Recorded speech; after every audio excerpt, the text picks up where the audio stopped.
Nako, ito! Putulan na. Oh, ayan ha. Sabi ko kasi dito, mga bossing, sa last topic natin, didikdikin. Oh, ayan oh, didikdikin. Paapang mamanyak, akala ko kung ano yung didikdikin eh. No? Akala ko yung torat eh. Akala ko puputulin na eh. No? Akala ko puputulin na yung torat eh. Kasi masyado eh. Oh, didikdikin. Pangmamanyak ni Pastor Apollo Kibuloy. O, didikdikin pangmamanyak. Pastor Apollo Kibuloy, pinapadalo sa Senado. Ayan po, mga kababayan. Unang-unang pagkakataon ho na magkakaharap malamang, no? Si Senadora Risa Ontiveros at si Kibuloy. Ang habang panahon po, 6 na buwan nang tumagal, no? Bago haharap, o 8 buwan na yata, bago haharap itong si Kibuloy. Dati nung mga una pa lang, yung mga talagang hindi pa siya nagtatago. Eh bakit ako haharap dyan sa Senado ni Risa Ontiveros? Ganyan. Bakit ako haharap dyan sa Kongreso na yan? Oh. Ngayon, wala na siyang choice kundi humarap, mga kababayan. Pakinggan po natin to. Formal na ang hiniling ng tanggapan ni Senator Risa Ontiveros kay Judge Elma Mendoza Lingan ng RTC Branch 159 ng Pasig City na payagan si Pastor Apollo Kibuloy na dumalo sa pagdinig ng Senado. Ayan. Sa tingin nyo po, mga kababayan, papayagan o hindi? Ako nakikita ko, maaari, malakas ang posibilidad na mapadalo itong si Kibuloy doon sa Senado. Ano? Kasi ang unang-una, Senado naman po yung unang nagpahanap dyan eh.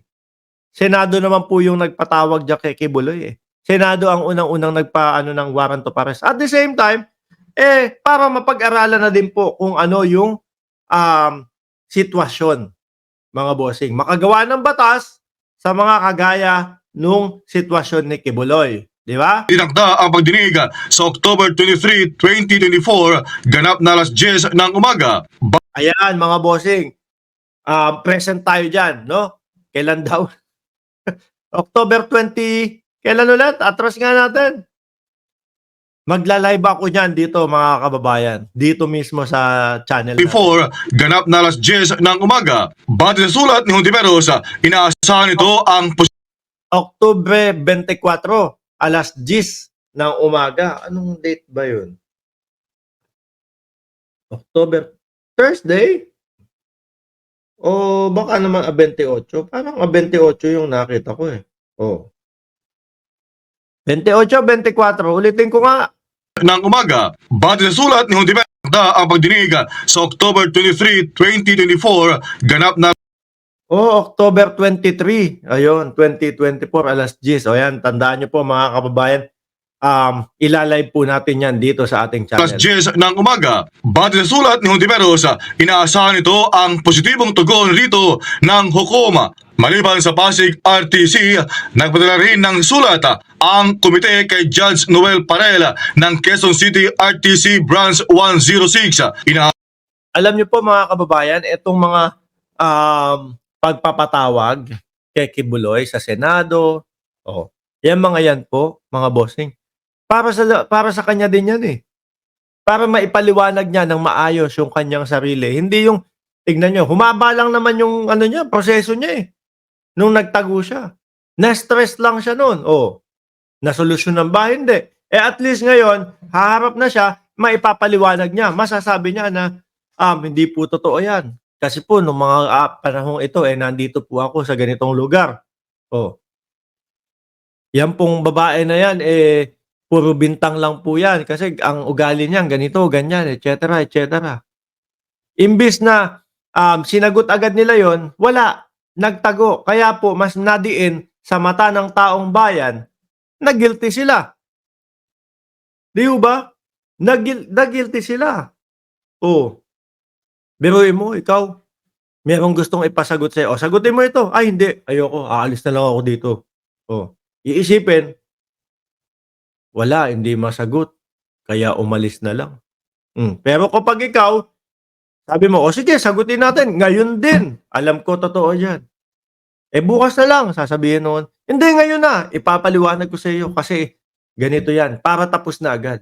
Sila, wala. tinaguan, no?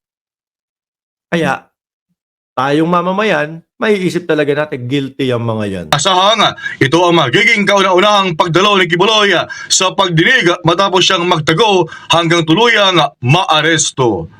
Ano kaya dapat na ano, no? Kunyari yung sa mga napapatunayan ng mga nanggagahasa, no? Ano ang magandang ano, kaparusahan? Bitay o putol edits lang? Ano? O sige, putol edits lang. 'Di ba? Pagkatapos ng putol edits ayun, sa kulungan ka na lang. Oh, habang buhay. Diyos ko Lord. Nako. Sabi ni Master Chief, putulan! Sabi ni Just Vincent, sana hindi takpan ang mukha niya pag iharap na sa hearing. Oo nga. Kasi 'di ba nakamas na kung ano-ano pa. Baka mamaya masobrahan pa yung pagtatakip sa mukha niya, hindi pa siya makahinga. Ayun, mategi pa siya. Sisihin pa kasi pinatawag niyo ako sa Senado Oh, sabi ni Alexander Abad, sayang pera ng Senado. Di naman magsasalita yan at di nila kayang pagsalitain. Yan si Pastor Kibuloy. Ano gagawin nila? Iko-contempt? Nakakulong na yan? Waste of time, sabi ni Alexander Abad. No? Dapat nga siguro ibigay na natin to sa Estados Unidos para wala na tayong problema. Ilipad na agad-agad, ano? Oh. May punto naman po si Alexander Abad. Sayang talaga. Tapos sasabihin, hindi na po ako pwede magsalita kasi meron na may mga kaso na po kami. Baka gamitin po laban sa amin. Oh.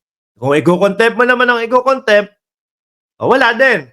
Baka nga sadyain pa ni Kibuloy yan 'Di ba?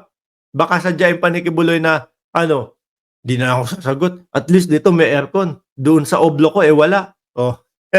Di mo ba? Kaya siguro ang dapat dito, ibigay na sa US yan. Total, wanted naman doon. Oh. Di ba? Para wala na tayong problema. Mga kababayan. Anyway, may mga sumagot, putol edits daw. Sabihin nyo kay Willie Revillame yun. No? Willie, wala kang plataforma de gobyerno. O eto, sabihin mo, ipapanukala mo doon sa mga gustong manggahasa. O, ipapaputol ang edits ang kaparusahan. Anyway, mga bossing, 52 minutos na din po tayo nagsasalita at nagtatalakayan dito, mga kababayan. Bukas po, alas 10 ng umaga, makakasalamuhan niyo po ulit ako dito sa Mark Ramos Channel. Ako po muna ay magpapaalam, no? Magpapahinga kasi alas 4 ng madaling araw, kumakayod na ako. Hanggang alas 9. Gagawin ko ngayon, alas 11 ng umaga dito, matutulog muna ako. Okay? Maraming salamat po. God bless po sa ating lahat.